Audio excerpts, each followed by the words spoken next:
Ever notice how some people sneeze after eating? It's actually a fascinating phenomenon called gustatory rhinitis.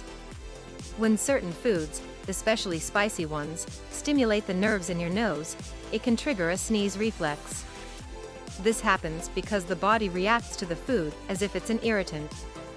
But it's not just about spices. For some, even a bite of chocolate or a sip of wine can set it off. It's all about individual sensitivity. Genetics play a role too. If your parents sneeze after meals, you might too.